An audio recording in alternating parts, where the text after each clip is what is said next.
Hai adik-adik, sebentar tadi adik-adik telah pun mempelajari bagaimana pemilihan yang di Pertuan Agong dilakukan.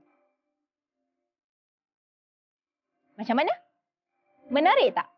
Tahukah adik-adik, Malaysia merupakan satu-satunya negara di dunia yang menjalankan sistem pemilihan yang di Pertuan Agong. Unik kan? Kita sekarang berada di Laman Diraja berhadapan dengan bangunan utama yang pernah menjadi Istana Negara. Pernahkah adik-adik memasuki Istana Negara?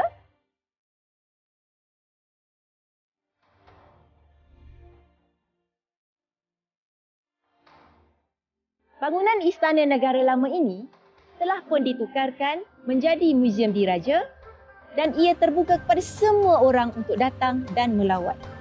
Seramai 13 orang yang di Pertuan Agong pernah bersemayam di sini.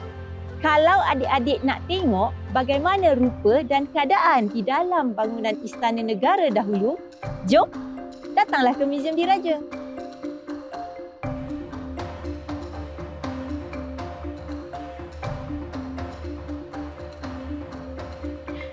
Adik-adik pernah tengok tak di mana raja-raja kita mengundi untuk memilih Seri Paduka Baginda yang di Pertuan Agong? Bilik ini dikenali sebagai Bilik Mesyuarat Raja-Raja.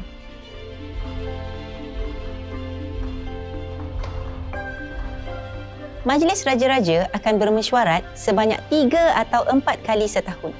Di sinilah di mana Raja-Raja Melayu membuang undi untuk memilih Seri Paduka Baginda yang di Pertuan Agong setiap 5 tahun sekali. Bilakah kali terakhir bilik ini digunakan untuk pemilihan Seri Paduka Baginda yang di Pertuan Agong?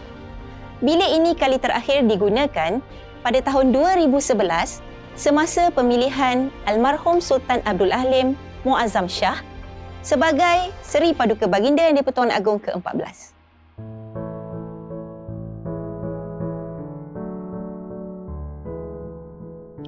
Tahukah adik-adik, singgasana yang dipamerkan di Muzium Diraja ini digunakan oleh Yang di Pertuan Agong ke-6, Almarhum Sultan Yahya Petra, Sultan Kelantan pada tahun 1975 hingga 1979. Selesai pemilihan Yang di Pertuan Agong, apakah yang berlaku seterusnya? Tuanku Baginda Agong akan melalui 2 upacara. Pertama, upacara angkat sumpah. Kedua, upacara pertabalan. Pernahkah adik-adik menyaksikan upacara pertabalan Seri Paduka Baginda yang di Pertuan Agong? Semasa upacara pertabalan yang di Pertuan Agong akan diraikan dengan perarakan masuk Ulu Balang yang memegang regalia.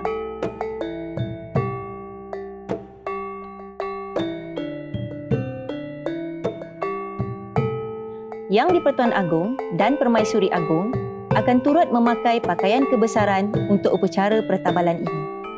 Tahukah adik-adik, apakah nama ikatan tengkolok yang dipakai oleh Tuanku Baginda Agong? Ya, ikatan tengkolok ini dipanggil dendam tak sudah. Sekejap lagi kita akan mempelajari pembuatan dan ikatan tengkolok dendam tak sudah. Jom, adik-adik sudah bersedia?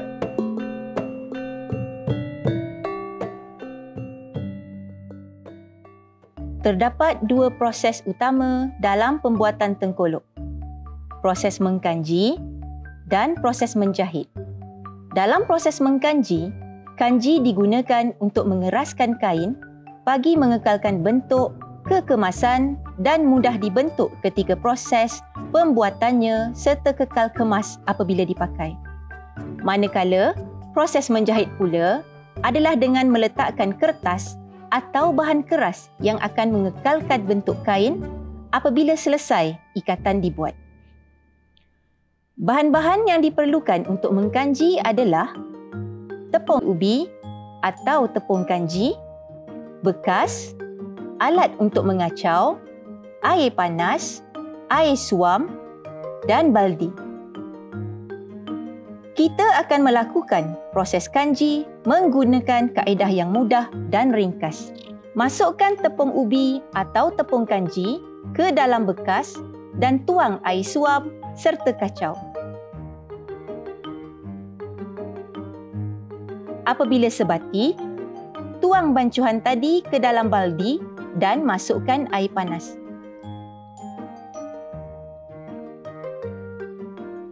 Dengan menggunakan kayu atau sudip, sebatikan bancuhan sehingga tepung tidak berketul dan bertukar warna jernih.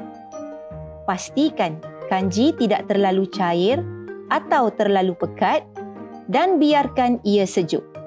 Rendamkan kain di dalam air kanji dan bilas.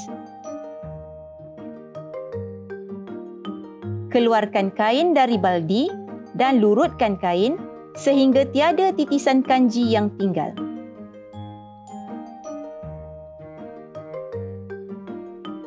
Sidai kain di ampayan sehingga kering.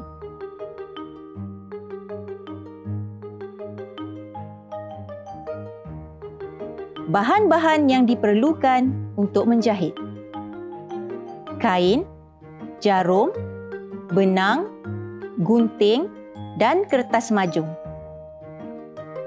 Potong terlebih dahulu kain supaya menjadi segi 4 sama.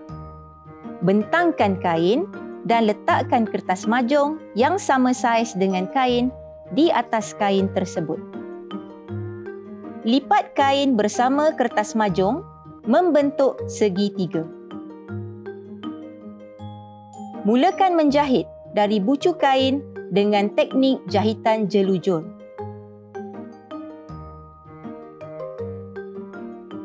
Setelah menjahit dengan kemas dan rapi ke semua bahagian kain, proses seterusnya adalah teknik ikatan. Ikatan dendam tak sudah. Bentangkan kain segi 3 di atas permukaan rata. Pada bahagian sisi bucu bawah, kain dilipat secara bergilir membentuk tingkat sebanyak 3, 5 atau 7. Dengan saiz setiap satu lipatan adalah sebesar ruas ibu jari. Kemaskan setiap lipatan. Setelah lipatan kemas dan sama lebar, kemaskan bahagian hujungnya. Tekan dengan lutut pada bahagian hujung yang sebelah lagi dan kemaskan pada bahagian hujung sebelah lain pula.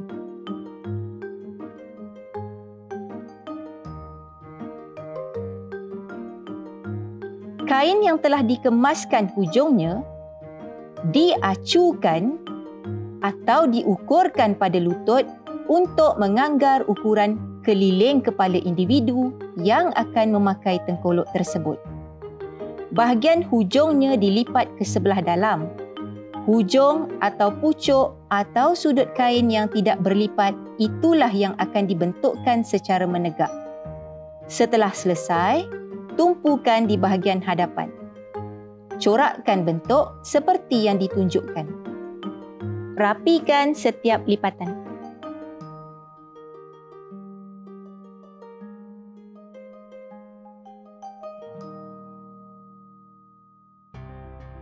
Bagaimana?